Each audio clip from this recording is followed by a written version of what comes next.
te ingo te matua te tamo te wairua tapu āmene. He tō mātou matua nui tarangi. Tukuna mai ki a mātou tēnei mea te mōhio, te kaha me te māramatanga. Kia tūtuku I pai nā take kei nua mātou aroaro. Nā mea papai whakahore hio ki runa I a mātou.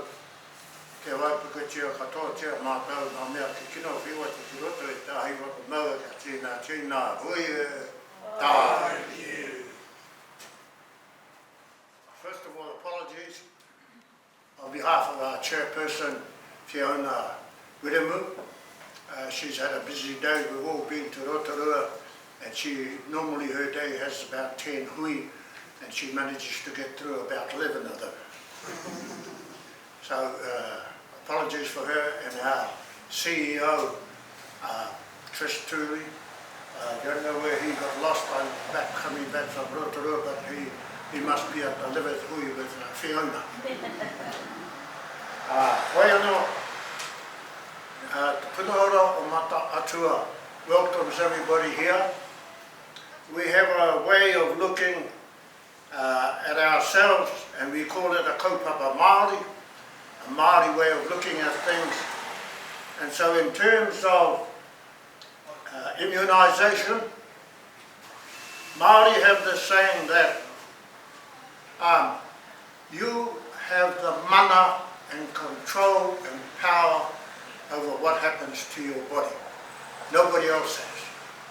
So tonight's session is to convince you that you should think like the 5 million of us of Aotearoa think, that we all should be immunised, and the purpose of the hui tonight was to give you confidence and trust that your mana will be protected when you're being immunised. Nō reira, koe nei nā whakaro Māori ka rotu a tātou I tēnei wā. I have been given instructions to give some ground rules. Everybody will have respect for everybody else. Therefore, you can ask questions clearly, confident that nobody's going to take you to jail over them. Okay? And these questions should be about the safety of the COVID-19 vaccine. Next rule is raise your hand if you want to ask a question. We will give you the microphone to put your question, and if you go too long, we'll take the microphone off you. If you talk over, yell, or use language that's not parliamentary, well then you will be given one warning, and our security big man around here will chuck you out. So be clear about that. If the night finishes for your questions, please give your details and to one of our staff, and we will get the answer to you. This will be filmed, so if you don't want to be starring on the television, you sit at the back. So I presume all the people in the front here want to be on TV. Toilets are at the back there, and fire exits at the front and the back. And where do they assemble? Straight back. At the back. You can see there's a big slide directly back on that car park. Beside our Koki. And then the front? Go outside and come back around. Okay, thank you. So with that, I want to say kia kaha tātou. I'm going to sit down and have a cup of coffee. Kia ora rā tātou. Over to you, Chief.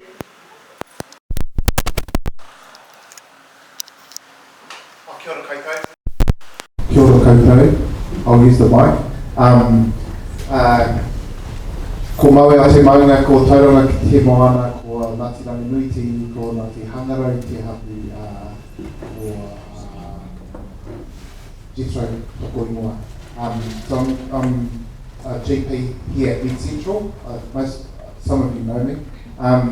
And I've been obviously just a brief corridor where I just always think that we're so fortunate to live in New Zealand with the way the whole last year COVID crisis has hit us and how we've managed to be sort of at the envy of the rest of the world to some extent. And I think that the big thing for us is that we need to use that and keep New Zealand at that level where we're free to do everything we want to do, and the vaccine is our best chance at doing that. So I'll pass the mic on, and then we will go through hopefully some of the questions that lots of people want to answer, and then take questions from the audience.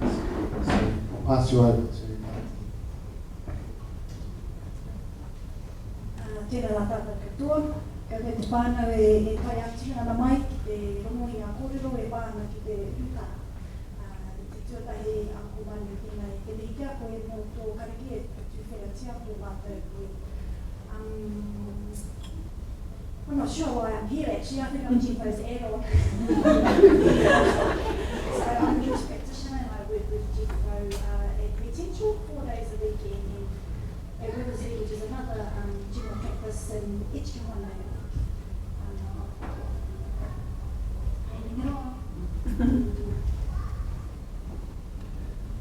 Ko putau ake te maunga o hene mataro o te awa, ko Ngāti Awa te iwi, ko Patua i te hapu, ko Maria Katuinua, and I'm the home base NACC service manager, no mai haramai, ko manu, ko kōrero, karakia. And so I'm here to, looks like, answer some of the support workers' queries, maybe around employment, around the vaccinations. So, kia ora tātou, don't be frightened.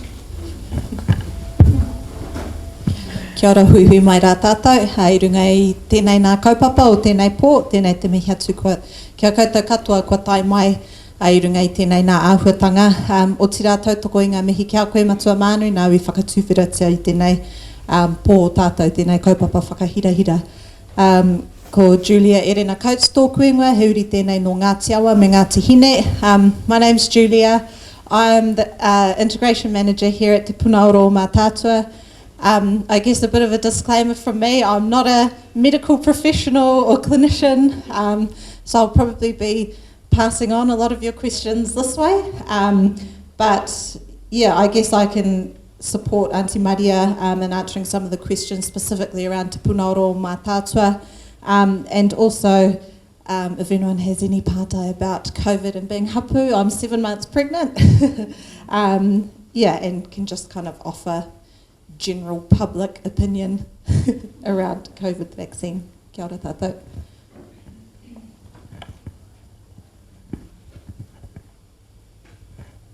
Well, back to me. Right, so what I probably want to do, just to answer some of the questions that I know lots of people ask right at the very start, and fill you in, I suppose, on what I've from the medical perspective on the vaccine. And lots of people are questioning, you know, that they realise that vaccines usually take 10 years to develop, and this one, hello, we've got it in sort of 8-9 months, or you know, when it first come on board. And has it been tested, and is it safe enough? I suppose the big answer to that question for a start is that the whole world poured so much resources, and it was sort of at a time where there was a whole lot of developments that were underway, and just to reassure that all of the proper processes that had gone into every other vaccine that's been developed was actually used in the development of the vaccine. So we've got the Pfizer vaccine in New Zealand, and we've got enough vaccine to cover the whole of New Zealand from that one. We did have a couple of other companies which the government had secured orders for, but it looks like we will be able to vaccinate the whole country with the Pfizer vaccine that we've got now. That vaccine has been undertaken, and with COVID, the way it was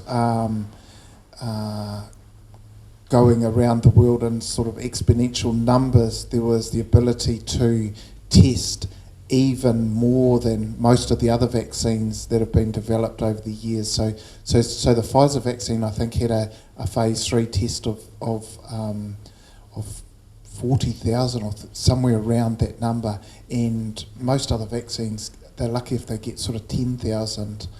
So it had a whole lot of people and a whole lot of resources put into it. So I am completely confident, and the New Zealand Government and Ministry of Health are completely confident that the vaccine that we've got is safe and has gone through the rigorous sort of testing program that we would like. And the big thing from New Zealand perspective is that we've had the opportunity and the fortune to be able to wait while we see what other countries has happened with other countries when they've been given that vaccine. So there's been, hundreds of millions of doses of this vaccine given overseas, and the safety profile is very good. And the other question that some people have is the effectiveness of the vaccine, and it's probably one of the most effective vaccines that are around. It's almost unbelievably effective compared to some of the other vaccines. Our flu vaccine is about 50 or 60% effective. This one here is, from one dose, is 80%, and the second dose is 95% effective on you getting not getting COVID. Interesting statistic that I heard today from Dr. Nikki Tuna, the immunisation lead of New Zealand, and she said that there hasn't been one death from a person with COVID that's been immunised with this vaccine. So that's a sort of a good statistic to go by. I suppose I have talked a little bit enough. I was just wondering now whether the others want to have a chat, or if we could get some sort of questions from the audience. We do have a roving mic, and if there are no... it's interesting when you come to a group like this, and sometimes you're a bit whakamā to ask questions, and that's kite pai.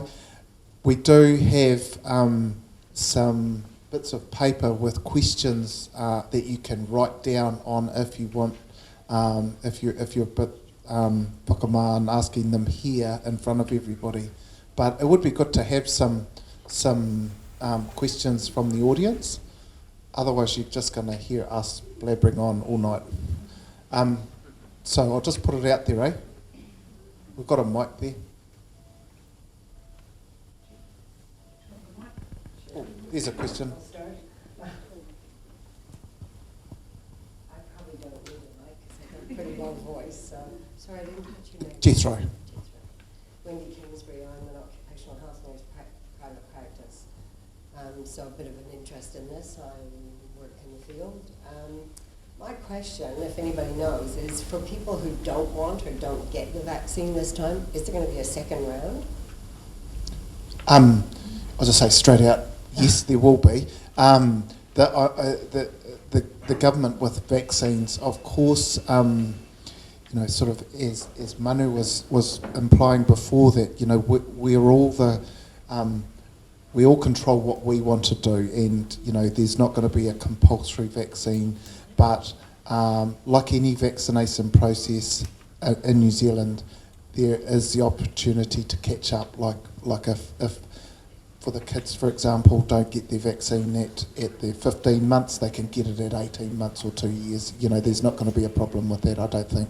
I think we'll find that if the first lot goes around and people say, okay, might have it now. Yeah. Oh, for sure. And I think that the people organising are aware of that. Yeah.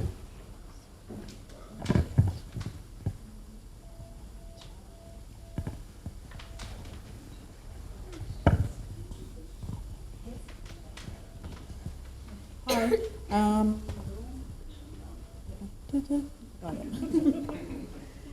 What are the side effects of the vaccine? Okay, so I can give you some side effects from personal experience because we've nearly all had our first dose. So the most common ones are the ones similar to any vaccine. It's similar to the flu vaccine or the ones that we give our children. So you have a local inflammation and it's a bit painful often. I have to admit that my arm was sore for the next day, so not immediately, for the day after. There has been some reports of muscle aches generally, a bit of fatigue, a bit of tiredness, just generally feeling a bit off, but lasting just days, 2-3 days. So there are some side effects, but no, not dissimilar to any other vaccine that we're giving ourselves or our children. Yeah. I'll just add on to that is, if you're getting side effects, it's just the actually that the vaccine is working. So as it's working, it's promoting an immune response in your body. Yeah. Also, how does the vaccine work? I could go into lots of detail, but I suppose I'll try and explain it in a pretty lay term so that we understand. So the Pfizer vaccine is an mRNA vaccine. mRNA is a precursor to making protein. So what they've done is they've been very it's pretty ingenious sort of technology where they've got part of the protein, the spike protein on the coronavirus, and that's the bit that our cells pick up when that comes into the body. So they've got the little mechanism to make that, and they've put it in the vaccine. So when they and enclosed it in a bit of a protection. So when the vaccine goes into the body, that mRNA goes into the cells in our body, and our cells make that protein. So when it makes that protein, our immune cells then recognise that protein and make sort of memory cells for that protein, so that when you get exposed to the real virus and your body's immune cell sees that protein, then it's got a pre-made response so it can attack the real virus. So you still can get infected by the real virus, but your response to that is heightened by heaps, to the extent where people that have been vaccinated hardly get sick. So they still can get the virus. So it's not stopping you getting it, but it does stop you from spreading it because your body already responds and it doesn't get a chance to explode like it would without that precursor memory cells. Did everyone understand that? Was that good?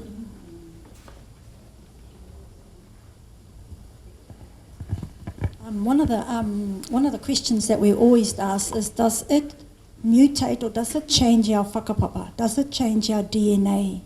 And it doesn't. So, and I think that's one of the things our Māori whānau are really worried about. It's just a message that tells your cells this is what the urutā looks like. When the urutā comes closely, it knows to send those antibodies out so it doesn't affect you. So no, it doesn't change our whakapapa and it doesn't change our DNA. Okay? Sorry, last one. Does getting the vaccine affect pregnancies? Or like what? If you are pregnant, can you get the vaccine? Yes, so when you are pregnant, you can get the vaccine, but the recommendations at the moment are to talk to your own GP or your LMC, so your midwife.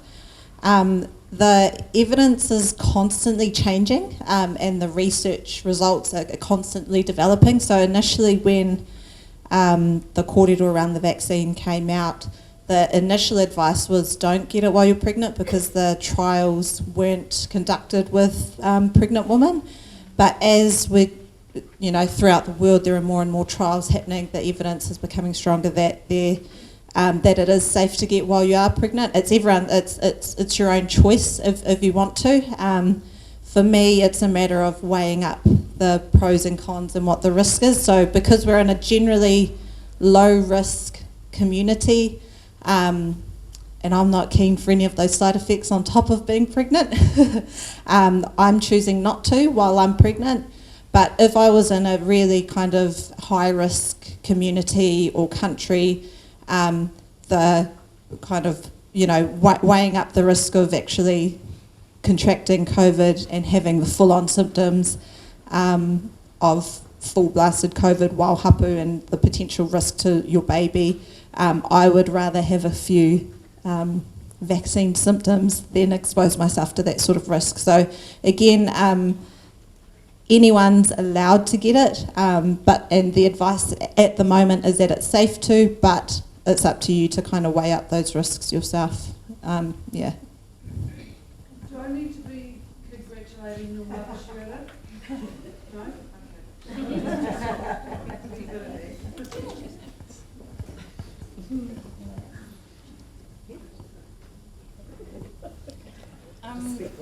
Hello.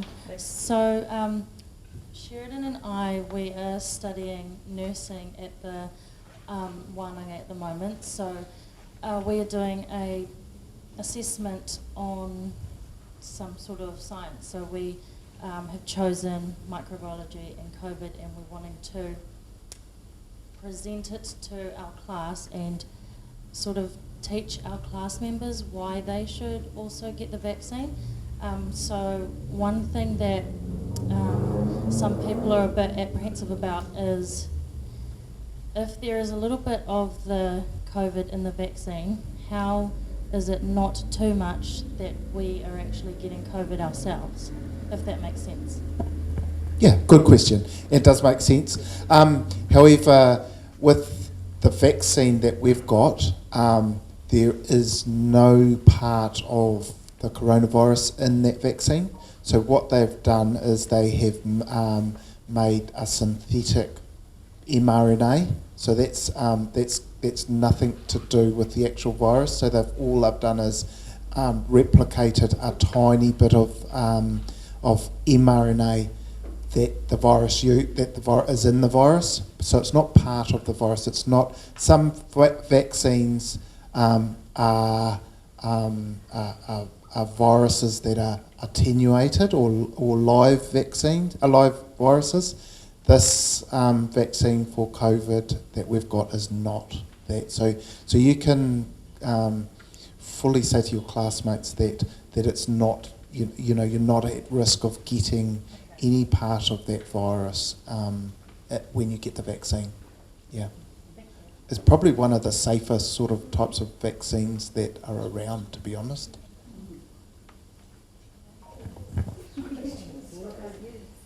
Is there not some evidence to show that you can still spread the virus even after the vaccine?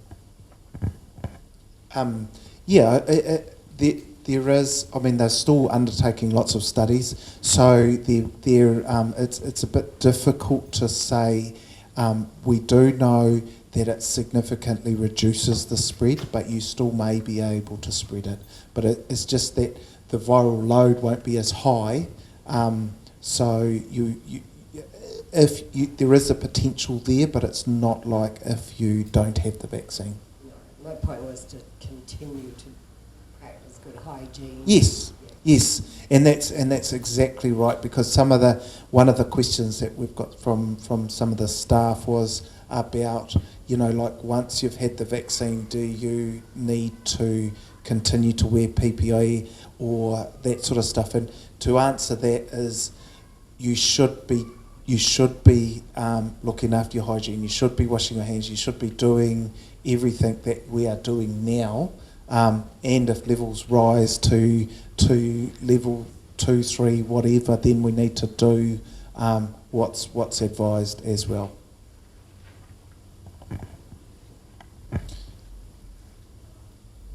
I just wonder whether we should pass over to Maria here and talk about some of the implications for employment conditions, and because there is some staff here.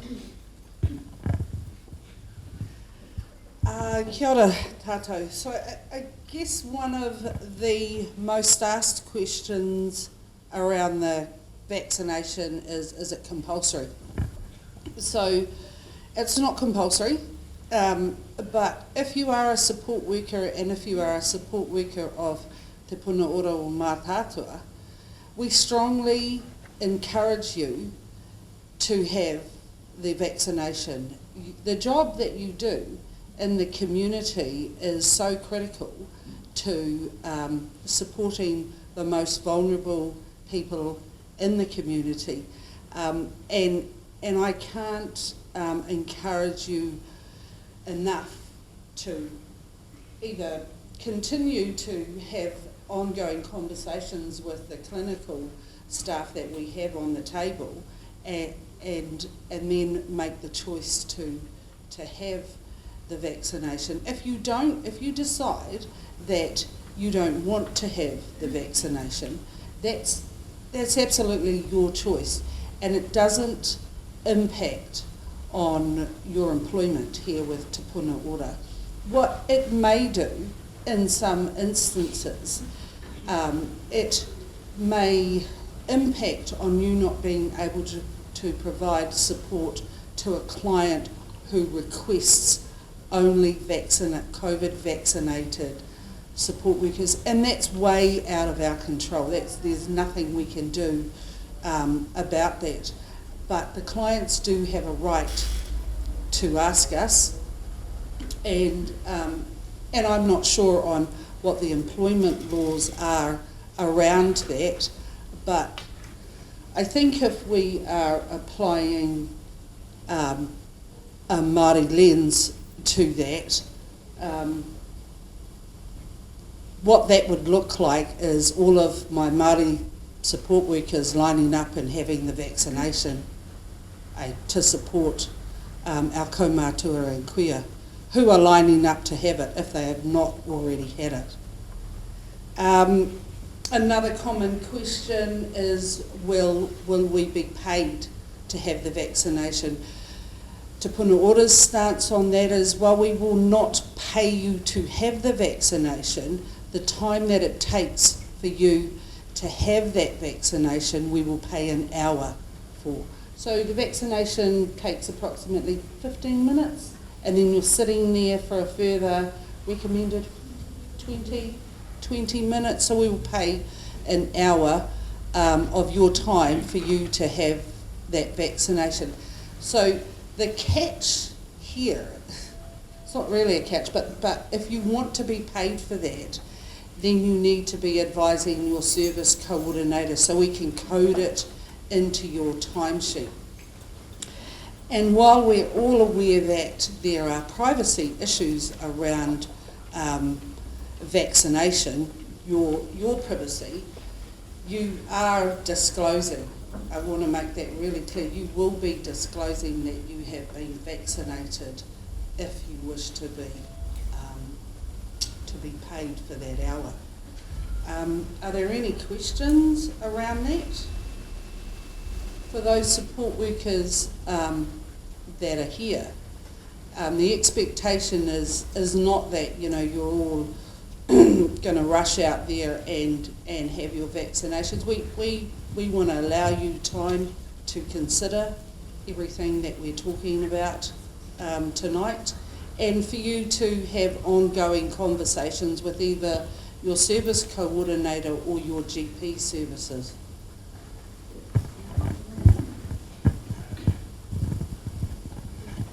So while we're talking about that, so I'm talking to the nurses and we're talking to anybody on the clinical face.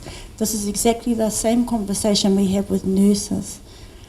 If they choose not to be vaccinated, and so it's just in the same vein, we're all intelligent, and I encourage you to do your own research, robust research on robust sites, including the New Zealand Ministry of Health and sites, you all know them. But I'm suggesting that we're here to care for the most vulnerable of our whānau. It's about protecting our whānau, and most of them kaumātua queer with chronic conditions or health conditions. If you're not vaccinated, are you putting our whānau at risk? You have to ask yourself that. When we, as nurses, we have a code of ethics and a code of conduct, and one of that is to do no harm. So I'm saying that to you when you're trying to make that decision. If you're on the front line and you decline a vaccine, are you doing more harm to our whānau potentially? Okay, just something to think about.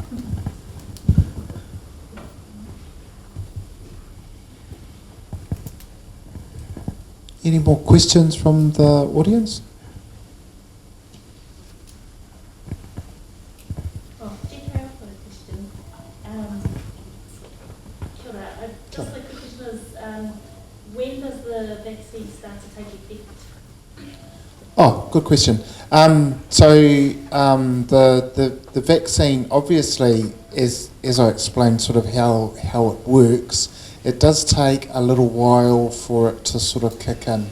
And so when you get your first dose, it's not absolutely immediate, and it can take a week or two to sort of kick in, and then the second dose is the same. It's a little bit more heightened, but it's like a booster. So we're very fortunate in New Zealand to have that ability where we're not rushing into it like a lot of other countries have had to do. Where they've got rampaging COVID throughout their whole country, so we're very lucky there. So it's great to have it in our country and be vaccinated before we sort of need to. Okay. Are there people who shouldn't get the vaccine? So the pretty much the answer to that is no. The vaccine hasn't been made available to under 16s. So that's a group where at the moment the jury's out a little bit on, because they haven't done enough trials on the under 16s, but there are big trials all around the world at the moment with that, so that may change, to be honest. And the ministry and the government have put that sort of caveat on giving the vaccine in New Zealand because one, they're at lower risk of getting it, and two, the trials hadn't been done enough. So as far as the rest of that question is, is there anyone? People often wonder, I've got cancer, or I'm in remission, or I've got rheumatoid arthritis and I'm on methotrexate, or I've got something else going on that makes my immune system a bit immunocompromised. The basic answer to that is there's no contraindications, which means you can't have it, to any medical condition, apart from if you have had an anaphylactic reaction to the vaccine, or if you've had an anaphylactic reaction to something that's in that vaccine. All right? So that's ones that we're not giving it to. So I suppose people wonder about, so that the potential bad side effects is anaphylaxis. And in the studies overseas, it's shown that there's about 4 per million doses or somewhere around that. So pretty low in the anaphylaxis. But that means that there there's a potential for, sort of 20 people in New Zealand to get an anaphylactic reaction. So it's going to, and that's plus or minus a little bit.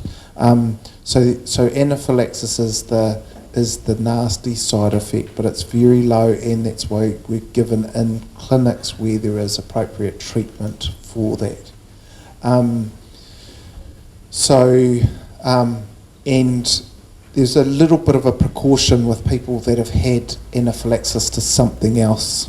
So we do have sort of guidelines. That doesn't mean they can't have the vaccine, but we just have to monitor them and watch them a little bit more carefully when they do get it. So can I just clarify that part there? So you talked about people who are going through cancer treatment, or those that are in remission have had history, but does it matter? So it doesn't matter. So I suppose the big thing is that anyone that has a chronic condition, and so you're actually more susceptible for COVID to become more unwell and to have worse outcomes. So because the vaccine is relatively safe and not too hard, they are recommending that people with any sort of medical condition should get the vaccine. So there's no conditions where we say no. And anaphylaxis can happen with any vaccine that you Yeah. give in foods. Yeah. So Yep. it's so Yeah. Where are the vaccines being given? So I don't mean what part of your body. I mean- oh yeah. So we're on your body. So it's on the. Physically, or do you go to have? Yeah. We get given into our intramuscular, so it goes into the muscle, and they've been giving it into the shoulder muscle, your deltoid. Where are you going? Oh, so where are we going to get it? So at the moment, and I'll just explain the sort of the group levels, because I think that's important too. So there's New Zealand has been divided into 4 groups. Group 1, 2, 3, 4. Group 1 is the port workers and MIQ staff, and anyone that has any sort of exposure to anyone from overseas. Group 2 is divided into 2A and 2B. 2A is frontline medical staff, so that's doctors, nurses, pharmacists, anyone that's sort of in direct contact with patients. So that's 2A. 2B is the rest of the health sort of support staff, and so that includes sort of most of the people in the room here, and so that's 2.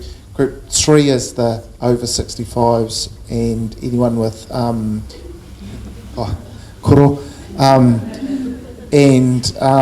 anyone with sort of medical conditions which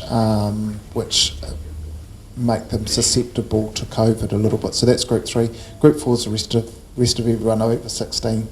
So at the moment, the vaccinations are taking place in Whakatāne at the DHB in the clinical school.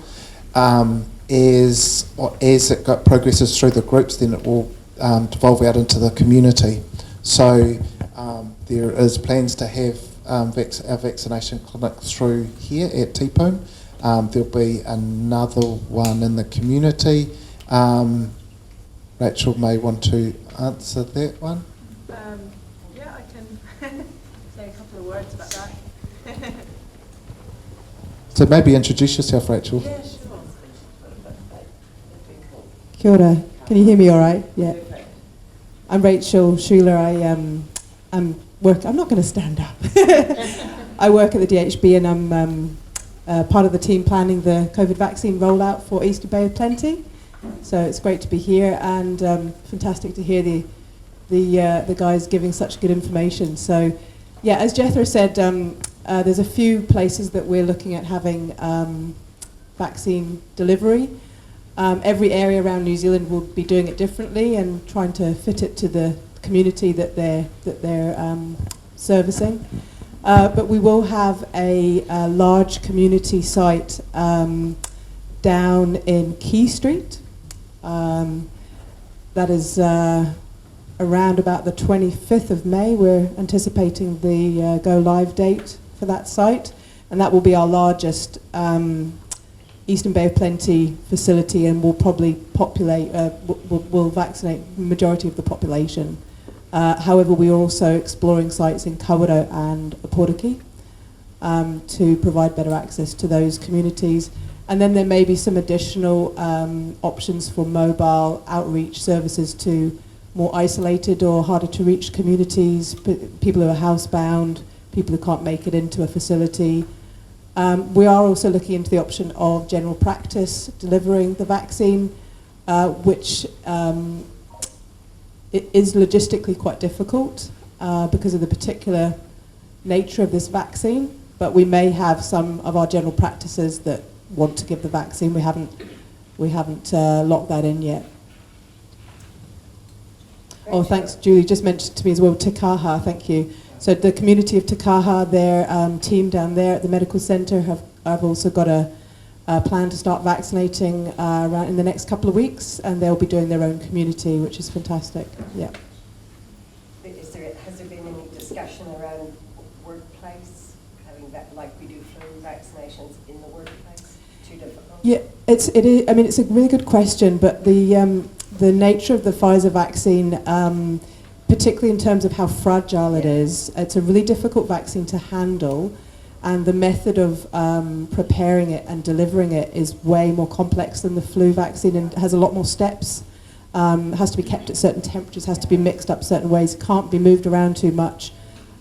So we haven't completely excluded any option, but certainly initially we're just looking at bigger centres and hoping that as we get more comfortable with it, we'll be able to bring in some other options. Yeah. Thank you. Just on that, I guess, for our support workers, we will be setting up here for our 2B, so basically this whole place here will be set up, and so coordinators will be in touch. So we start 10th of May in here, and basically we're just about to start that next week is around all the logistical stuff with Maria and her team, basically mapping out with the coordinators and stuff like that. So we'll be doing all of our support workers and all of our 65 clients that are in there. We've got DRC and a few other places there will be our main focus to start with. And then obviously, like Rachel's saying, our hope from there is to basically use our team from there to go out to the communities and map that out from there. So that's realistically here for 12 to 14 weeks and then go mobile. Thanks, Lee. Awesome. No, that's good. Oh, we've got another question here. Is the vaccine free for everyone? Yes. Yes, easy answer to that. Yeah. Yeah. If you have children under the age of 16 who have low immune systems, what's going to happen with them?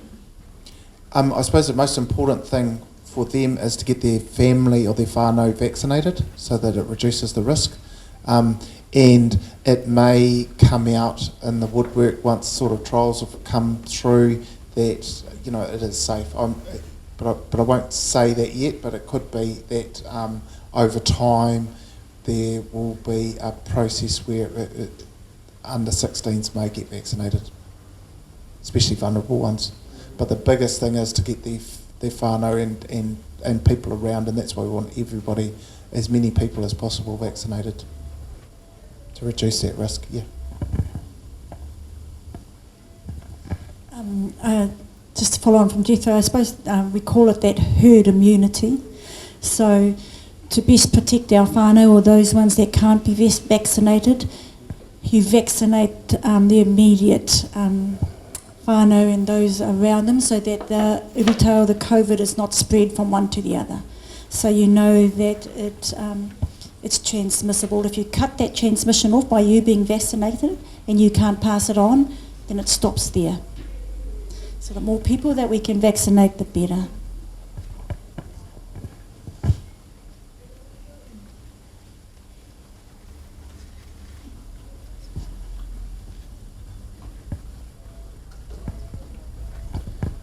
Any further questions? Oh, there's another one. Yeah. I want to know what you would probably say to people who think, I'll just get it next year and see if everyone, get sick first and then I'll get it in a year or so. Like, do you think that's wise to see if the vaccine gets updated or anything and wait till another year? Or? Yeah. Oh, look, everybody, it's everybody's own personal decisions, and there will be people that think like that they can wait. I suppose it's really important for us to, especially as staff in the health industry, to try and encourage people as much as possible to have those conversations with people that that potentially you may be putting your nana or your whānau at risk if you are doing that. Yeah, if you get it. There are a number of reasons why New Zealand is at the top of their game in terms of the management of COVID-19. And the key thing was that she locked us down early. There are a number of reasons why Te Puna Ora were at the top of their game during the COVID lockdown in terms of support workers. And the key thing, the key message that we sent out to our support workers was that here is COVID-19, here is the impact that it had on our Māori clients in 1918 with the Spanish flu. So we talked to our support workers about the impact of the Spanish flu on our people and how it decimated our numbers. We encouraged our support workers to come in 3 days before lockdown, and we implemented a hand washing process. By the time we went to order the hand disinfectant, there was nothing left on the shelf, so we sent them home with hand soap and a plastic bag. Those practices that we implemented as an organisation and as a people are what saved us, because we were waiting for this vaccination to come. This is the next step from saving us from that disease, from decimating our whakapapa, because that's what we were trying to do. We were trying to prevent more decimation to our whakapapa. That's a whakapapa that is inclusive of all New Zealanders, and I think we did a great job.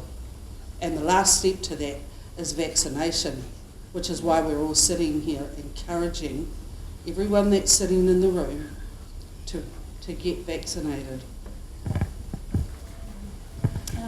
I had a kōrero one day with another of the nurses, and she asked me my opinion. And I said to her, in the 40 years that I've been nursing, I've never ever seen an acute polio. I've never ever seen an acute diphtheria. I've seen one tetanus in my life. And why is that? Because we vaccinated and immunised those conditions out. In the day of my mother, she was immunising as a public health nurse. So this is not anything different. This is another virus that is lethal. And that's why I'm encouraging you to let's immunise and vaccinate it out, because the consequences are dire for us. Simple, really, simple for me. Think about the work that we've done to this point with eradicating those viruses that killed us.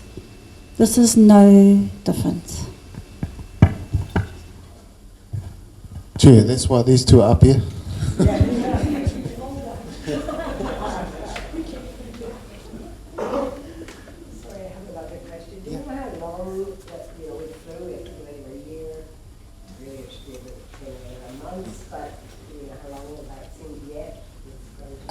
The simple answer to that is no. We don't know how long it will last because it hasn't been around long enough. Hopefully we won't, but and the other question that goes with that quite often is the vaccine going to help us with the latest variants? And at the moment, yes. So the variants have got the same proteins, so they will respond the same to those. That's not to say that the virus won't mutate to a point where it is where it doesn't have those proteins or whatever. But I suppose the best thing about the process of developing this vaccine is that they should be able to easily adjust the vaccine to be able to cope with that relatively easily. I think there's another question over here. Kia ora. Kia ora. I'm Kay Taitoko. I live in the little down the road with the... Kia ora. Can you hear? Yes. Okay, I live down the road in the flats at Hinamore Street. And, you know, the older people are a bit weary about having this injection, so am I. You know, hear about clotting and different things, so how do you convince us? I know you're trying to now. How do you? Yes, that's right. I could answer about the clotting. So there was some concerns raised overseas, and you might have heard in the media about some of the vaccines causing clotting. There is no risk of clotting with this vaccine that we've got in New Zealand. It was the other, Moderna, I think, or one of the other vaccines that we're not getting in New Zealand that had us, you know. And even that was a little bit dubious, to be honest. So as far as the clotting, to be honest, the safety profile of this vaccine is very good. So there isn't all of the studies, and there's thousands, if not millions, of people in the sort of studies that they're looking at now. So the data's huge. There hasn't been any increase in death or unwellness or any other medical conditions compared to the underlying baseline level of that. So even with older people, and you know, in some of the big, huge studies that they've looked at, there is no increase in death rates or compared to the baseline level. Because at the end of the day, when you know, if you have 10,000 people over 65, there's going to be a certain percentage of them that will, in the next few weeks, will pass away. And so that's the underlying baseline level, and that's what they look at with people that have been given the vaccine from that baseline level. So it is a safe vaccine if you're worried about, harmful conditions. Yeah, that's a really good question, and that's a question that... so we had a tangi the other day, and I went and as we sat around and we talked to our kaumātua and kuia, and there was a lot of resistance for exactly the same reason. So it's easy for me to talk to my people where I come from, and I said to them, have I ever put you in harm? I promise you that I will never do anything to you that would cause you harm. But I don't know you and you don't know me really. Hand on heart, we would never do anything that would cause you harm. The vaccine will not cause you harm. It may give you a little reaction. My advice is to have that kōrero. Just keep talking about it, keep talking about it, keep talking to anybody that will listen to you, keep asking the questions. Yeah. From everybody and anybody. Don't listen to the don't listen to the social media.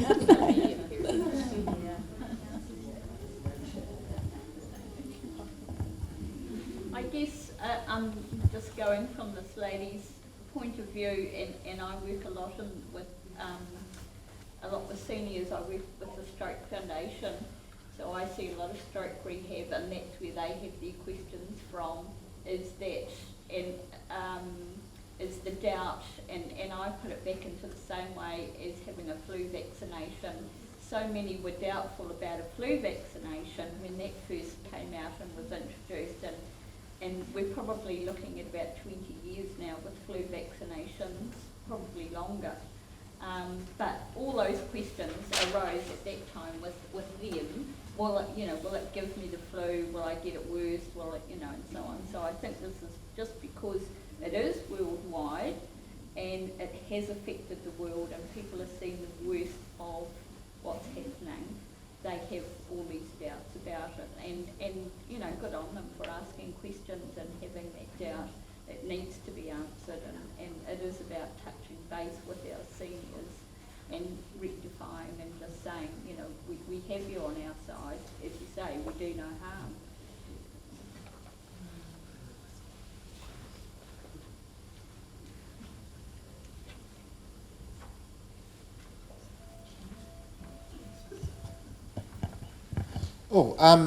So just a reminder that we have some bits of paper there. If you want to ask any questions, you've got whani or whakamā about asking questions here, and I would encourage you to do that. And look, I encourage you, if there is any people that you know that are have any sort of reluctance, to get in touch with their health provider. Hi. If there's any, here we've got a question over here. Jethro, being my GP, and I'm like having got my spleen and stuff, and I'm like immunity compromised and that, would you strongly, saves me asking in my next appointment, would you strongly suggest I get it? Yes. Okay. Yes. And can I ask you one more question? Are you getting it? I've already had mine. Have you? Yeah. Okay. Yep. So yes and yes. Okay. Look, I have no doubts about, and I certainly wouldn't be recommend. You know, like if I hadn't taken it, I've get mine in, and yes, it's sort of even more so with people with medical conditions should be getting it, because if they've got medical conditions, I'm not going to go into all your issues. No. If you've got medical conditions, all the more that you should actually get the vaccine. Okay, cool. Okay.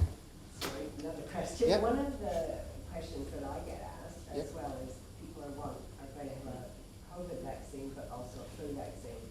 And I have heard, World Health Organization recommends you don't have them together and that you have a 2-week period between the things, but I have heard some of the GPs say no, that they just have them all on the same day. Yeah, so the only reason why they've said to have a 2-week break is because they haven't done any trials on it. Nikki Turner was saying that there shouldn't really be any reason why we shouldn't be able to have it within a certain period, but at the moment we're just going with the guidelines, and they say to wait 2 weeks, so because we don't know exactly. So it's not going to be the end of the world if you have if you accidentally do get it, have the flu vaccine and then next week you're called up for COVID and you get it. But it's not going to be. But the recommended thing is to wait the 2 weeks. So is that 2 weeks after your first vaccine, because then you follow with the booster 3 weeks later? Yeah. Or wait till the whole 3 weeks and then get your flu vaccine? Yeah. So you should wait. So get your 2 if you're getting the COVID vaccine. Get it and then wait 2 weeks. Get both of them and then wait 2 weeks after that to get your flu. If you're getting the flu vaccine, wait 2 weeks and then get your COVID vaccine. That's why we're sort of trying to encourage all our 65-year-olds in to get their flu vaccine now, so that when it'll be 2 weeks by the time the COVID vaccine comes out for them.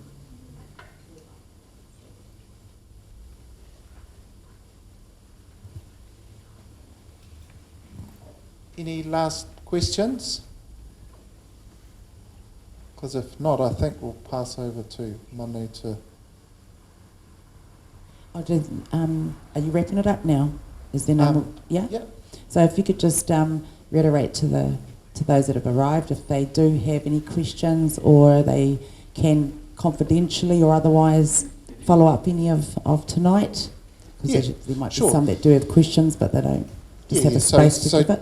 So any questions you have, like there's some bits of paper here, or you can see your own health provider, or you can look up some of the Ministry of Health have got some really good websites and some resources there. There are some flyers up here to frequently asked question flyers, and Yeah, I think that's about it. All good? Anything else? Right, I'll pass it over to Monday. I want every one of you to inject some food and have a tea after this and have a call little amongst ourselves and share our information between each other so that we can go home and say, yeah, I came, I heard, I might not be too convinced, but I'm getting there. So kia tauka rangi Māori atu, kia a tātou rata te ingo te matua, tama te wairua tapu, Amen. Nō mātua na mātou kia koe e te whai tapu o te atua, hei kuri no mātou. Kau hakakuna mai o mātou ino o mātou mate, e ngarei whakaora ni o mātou i nā mea whakamataku katoa, e te whā whakatau